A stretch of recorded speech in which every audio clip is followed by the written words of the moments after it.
Bonjour à toutes et à tous. Aujourd'hui, on va parler d'un nouveau chapitre qui s'appelle décrire les mouvements. Pour décrire les mouvements, on a besoin de connaître la vitesse des objets.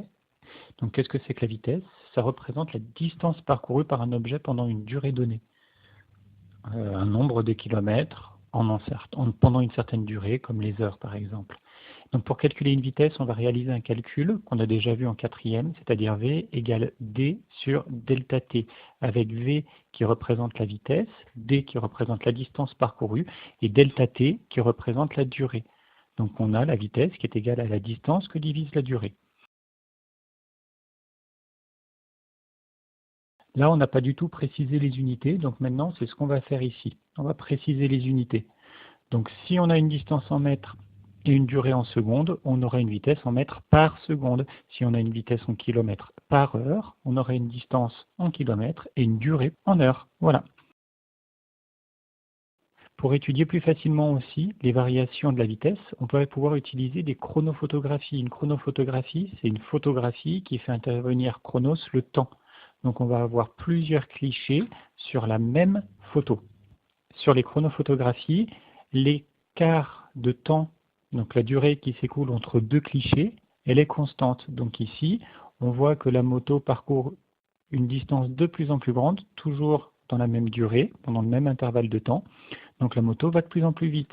Ici, c'est toujours le même intervalle, toujours la même distance pendant le même intervalle de temps. Donc la moto va toujours à la même vitesse. Ici, par contre, la moto est en train de ralentir. Donc, suivant les variations de la vitesse, on va pouvoir avoir trois types de mouvements. Un mouvement accéléré, où la vitesse va augmenter, un mouvement uniforme, où la vitesse sera constante, et un mouvement ralenti, où la vitesse diminuera. Donc là, on vient de voir qu'on peut décrire des mouvements via leur variation de vitesse. On va pouvoir aussi décrire des mouvements via la forme de leur trajectoire. Donc qu'est-ce que c'est que la trajectoire? C'est l'ensemble des positions successives de cet objet. C'est le chemin suivi par l'objet, c'est le trajet qu'il suit. Ici, par exemple, on voit que le personnage qui court, il a une trajectoire, c'est une ligne droite. Ici, la moto qui fait un backflip, c'est un arc de cercle. Et enfin, le monsieur qui escalade, là, c'est ni un cercle, ni une ligne droite, c'est autre chose.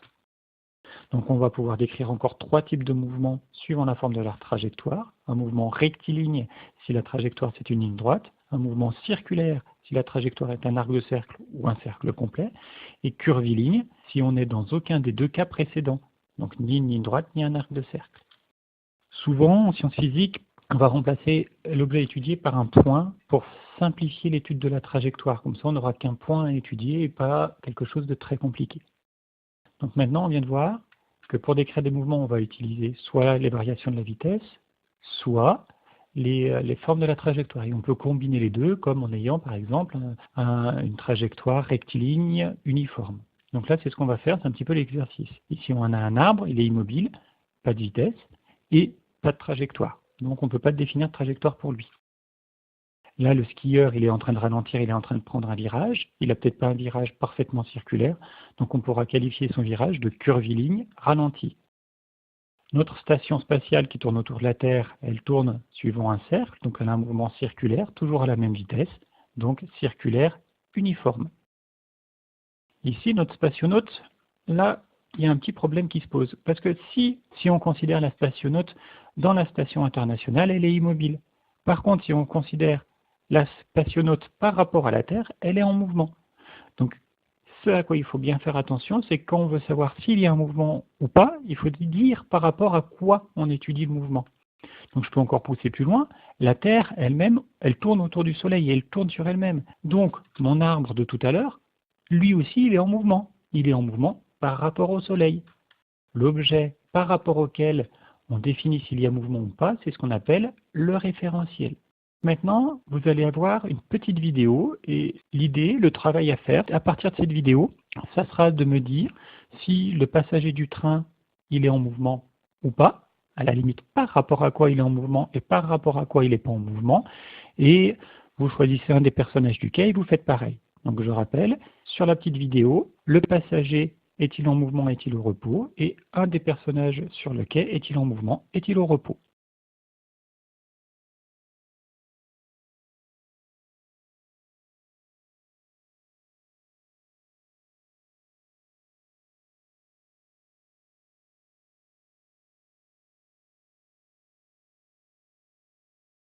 Voilà, merci de m'avoir suivi. Au revoir.